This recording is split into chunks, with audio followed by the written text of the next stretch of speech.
Hello friends आउ अल्प किछि दिन अच्छी ओटीटी परीक्षा आपड़ जिते मुक टेस्ट देवे से आपण फलप्रद हे। आज आम नहीं ओटीटी पेपर 2 रो सोशल स्टडी रो बछा बछा 20 एमसीक्यू जहाँ आपण परीक्षा पाई अत्यंत उपयोगी हे। तेणु भिडियो को शेष पर्यंत देखूँ एवं जो मैंने चैनल टी सब्सक्राइब करना दयाकोर चैनल टी सब्सक्राइब कर दिंतु। चलतु आम डेरी नक प्रश्न आरंभ करवा। प्रथम प्रश्न, केउ उपादानटी इतिहास शिक्षादान उद्देश्य निरूपण दिगरे साधारणतः विचार करा जाय नाही। केउ उपादानटी इतिहास शिक्षादान उद्देश्य निरूपण दिगरे साधारणतः विचार करा जाय नाही। ऑप्शन ए विषय वस्तुर प्रकरण, ऑप्शन बी सांस्कृतिक ऐतिह्य, ऑप्शन सी शिक्षार्थी मनस्तात्विक आवश्यकता, ऑप्शन डी पितामाता सामाजिक स्थिति। यार सठिक उत्तर हेउची ऑप्शन डी पितामाता सामाजिक स्थिति। बुझेगा। चलतु आम परवर्ती प्रश्न को देखा। परवर्ती प्रश्न हेउची केउटी ऐतिहासिक घटना गुड़िकर प्रत्नतात्विक उत्स नुहे। केउटी ऐतिहासिक घटना गुड़िकर प्रत्नतात्विक उत्स नुहे। यार सठिक उत्तर हेउची ऑप्शन सी ग्रंथ। बुझेगा। चलतु आम परवर्ती प्रश्न को जीवा। परवर्ती प्रश्न हेउची भारतीय संविधान जरूरी कालीन धारागुड़िक केउ देशर संविधान द्वारा प्रभावित। भारतीय संविधान जरूरी कालीन धारागुड़िक केउ देशर संविधान द्वारा प्रभावित। यार सठिक उत्तर हेउची option C Germany Weimar Republic. बुझेला। चलतु आम परवर्ती प्रश्न को देखा। परवर्ती प्रश्न हेउची प्रवेशिका परीक्षा क्यों श्रेणीर मूल्यांकन। प्रवेशिका परीक्षा क्यों श्रेणीर मूल्यांकन। ऑप्शन ए समष्टिगत, ऑप्शन बी गठनमूलक, ऑप्शन सी नैदानिक, ऑप्शन सी डी स्थानीकरण। यार सठिक उत्तर हेउची ऑप्शन ए समष्टिगत। बुझेला। चलतु आम परवर्ती प्रश्न को जीवा।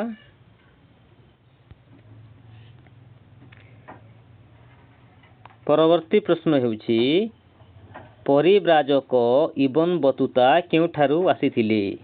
परिव्राजक इबन बतूता केउठारु आसीथिले।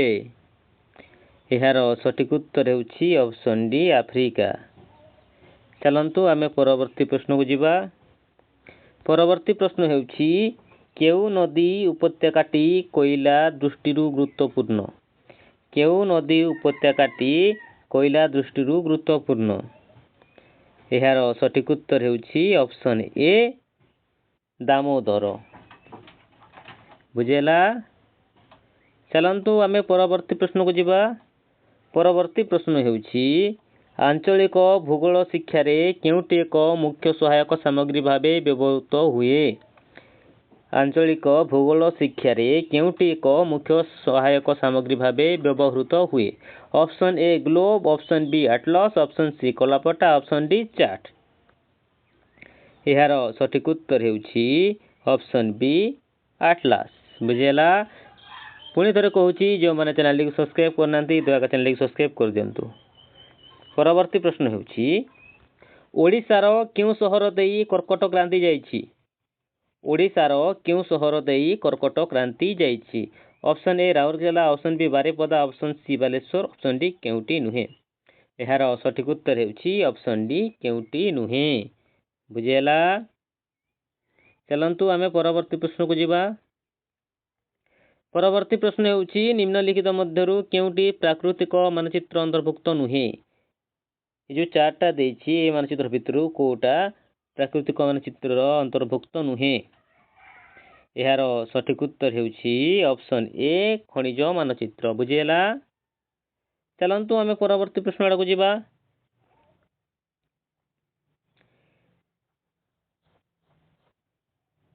100 नंबरटा हेउची तो मानक पई होमवर्क। उत्तर निश्चित भाव रे कमेंट बॉक्स रे जणाइबे। चलंतु आमे परवर्ती प्रश्न को जीवा। परवर्ती प्रश्न हेउची निम्नोक्त केउटी भूगोल शिक्षादान पई मानचित्र ग्लोब ठारू अधिक उपयोगी। निम्नोक्त केउटी ଭୂଗୋଳ ଶିକ୍ଷାଦାନ ପାଇଁ ମାନଚିତ୍ର ଗ୍ଲୋବ ଠାରୁ ଅଧିକ ଉପଯୋଗୀ? ଏହାର ସଠିକ ଉତ୍ତର ହେଉଛି ଅପସନ୍ ସି ଭୂଦୃଶ୍ୟାବଳୀ। ବୁଝିହେଲା?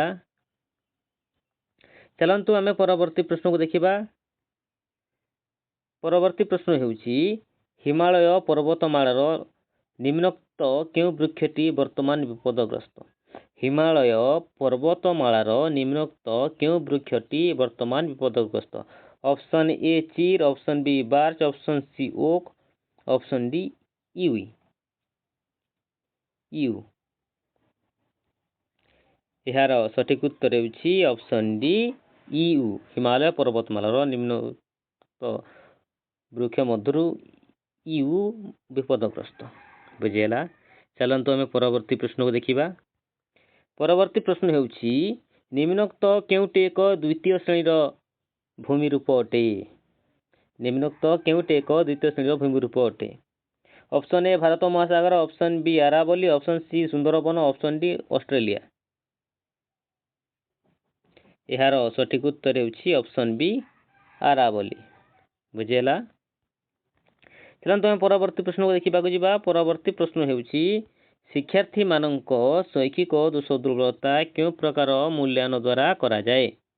ଶିକ୍ଷାର୍ଥୀମାନଙ୍କ ଶୈକ୍ଷିକ ଦୋଷ ଦୁର୍ବଳତା କେଉଁ ପ୍ରକାର ମୂଲ୍ୟାୟନ ଦ୍ୱାରା କରାଯାଏ? ଏହାର ସଠିକ ଉତ୍ତର ହେଉଛି ଅପସନ୍ ଏ ନୈଦାନିକ। ବୁଝିହେଲା? ଚାଲନ୍ତୁ ଆମେ ପରବର୍ତ୍ତୀ ପ୍ରଶ୍ନକୁ ଦେଖିବା। ପରବର୍ତ୍ତୀ ପ୍ରଶ୍ନ ହେଉଛି ଚହଲଗନିକୁ କିଏ ଧ୍ୱଂସ କରିଦେଇଥିଲେ? ଚହଲଗନିକୁ କିଏ ଧ୍ୱଂସ କରିଦେଇଥିଲେ? Option A Balban, option B Jalaluddin Khilji, option C Firoz Shah Tughlaq, option D Sikandar Lodi. ଏହାର ସଠିକ ଉତ୍ତର ହେଉଛି ଅପସନ୍ ଏ। ବୁଝିହେଲା? ଚାଲନ୍ତୁ ଆମେ ପରବର୍ତ୍ତୀ ପ୍ରଶ୍ନକୁ ଦେଖିବା। ପରବର୍ତ୍ତୀ ପ୍ରଶ୍ନ ହେଉଛି ସୃଜନଶୀଳ ଶିକ୍ଷାର୍ଥୀଙ୍କୁ ଚିହ୍ନିବା ପାଇଁ ଶିକ୍ଷକ କେଉଁ ପ୍ରକାର ପ୍ରଶ୍ନ ପଚାରିବା ଆବଶ୍ୟକ? ସୃଜନଶୀଳ ଶିକ୍ଷାର୍ଥୀକୁ ଚିହ୍ନିବା ପାଇଁ ଶିକ୍ଷକ କେଉଁ ପ୍ରକାର ପ୍ରଶ୍ନ ପଚାରିବା ଆବଶ୍ୟକ?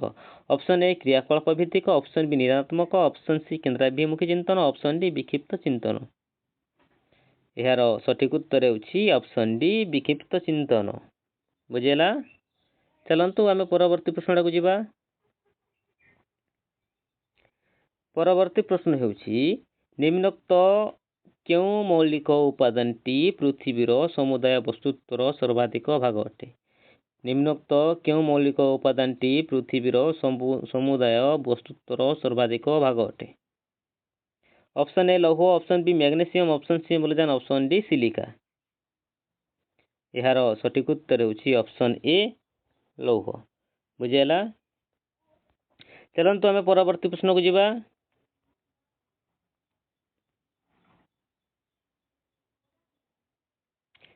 ପରବର୍ତ୍ତୀ ପ୍ରଶ୍ନ ହେଉଛି ପ୍ରକଳ୍ପ ଆହରିତ ବାସ୍ତବ ଜ୍ଞାନ ଓ ଅନୁଭୂତି ବ୍ୟବହାର ଯୋଗ୍ୟ ହେବା ଆବଶ୍ୟକ। ପ୍ରକଳ୍ପ ପଦ୍ଧତିର କେଉଁ ମୌଳିକ ନୀତିଟି ଏଥିପାଇଁ ସବୁଠାରୁ ଯୁକ୍ତିଯୁକ୍ତ? ପ୍ରଶ୍ନକୁ ଆଉ ଥରେ ପଢ଼ୁଛି। ପ୍ରକଳ୍ପ ଆହରିତ ବାସ୍ତବ ଜ୍ଞାନ ଓ ଅନୁଭୂତି ବ୍ୟବହାର ଯୋଗ୍ୟ ହେବା ଆବଶ୍ୟକ। ପ୍ରକଳ୍ପ ପଦ୍ଧତିର କେଉଁ ମୌଳିକ ନୀତିଟି ଏଥିପାଇଁ ସବୁଠାରୁ ଯୁକ୍ତିଯୁକ୍ତ? ଏହାର ସଠିକ ଉତ୍ତର ହେଉଛି ଅପସନ୍ ଡି ଉପାଦେୟତା। ବୁଝିହେଲା? ଚାଲନ୍ତୁ ଆମେ ପରବର୍ତ୍ତୀ ପ୍ରଶ୍ନକୁ ଦେଖିବା। ପରବର୍ତ୍ତୀ ପ୍ରଶ୍ନ ହେଉଛି ମାନଚିତ୍ର ଅଧ୍ୟୟନ ମଧ୍ୟରେ କେଉଁଟି ଅନ୍ତର୍ଭୁକ୍ତ ନୁହେଁ? ମାନଚିତ୍ର ଅଧ୍ୟୟନ ମଧ୍ୟରେ କେଉଁଟି ଅନ୍ତର୍ଭୁକ୍ତ ନୁହେଁ? ଏହାର ସଠିକ ଉତ୍ତର ହେଉଛି ଅପସନ୍ ବି ମାନଚିତ୍ର ସଂରକ୍ଷଣ। ବୁଝିହେଲା? ଚାଲନ୍ତୁ ଆମେ ପରବର୍ତ୍ତୀ ପ୍ରଶ୍ନକୁ ଦେଖିବା ବା ଆଜିର ଶେଷ ପ୍ରଶ୍ନ ଆମେ ଦେଖିବା। ଭାରତର କେଉଁ ରାଜ୍ୟରେ ପତିତ ଏବଂ କୃଷି ଅନୁପଯୋଗୀ ଭୂମି ବିଶେଷ ଭାବେ ଅନ୍ୟ ଧରଣର ଭୂ ବ୍ୟବହାରରେ ପରିବର୍ତ୍ତିତ ହୋଇପାରିଛି? ଭାରତର କେଉଁ ରାଜ୍ୟରେ ପତିତ ଏବଂ କୃଷି ଅନୁପଯୋଗୀ ଭୂମି ବିଶେଷ ଭାବରେ ଅନ୍ୟ ଧରଣର ଭୂ ବ୍ୟବହାରରେ ପରିବର୍ତ୍ତିତ ହୋଇପାରିଛି? ଏହାର ସଠିକ ଉତ୍ତର ହେଉଛି ଅପସନ୍ ଡି ପଶ୍ଚିମବଙ୍ଗ। ଆଜିର ଭିଡ଼ିଓରେ ଆମେ 20ଟି MCQ ନେଉଥିଲେ। 20ଟି MCQରୁ ଆପଣ କେତେ ନମ୍ବର ରଖିଲେ ନିଶ୍ଚିତ ଭାବରେ କମେଣ୍ଟ ବକ୍ସରେ ଜଣାନ୍ତୁ ଏବଂ ମକ୍ ଟେଷ୍ଟ ଦିଅନ୍ତୁ ଯେହେତୁ OTT ପରୀକ୍ଷା ପାଖେଇ ଆସିଲାଣି। ରହୁଛୁ, ଧନ୍ୟବାଦ।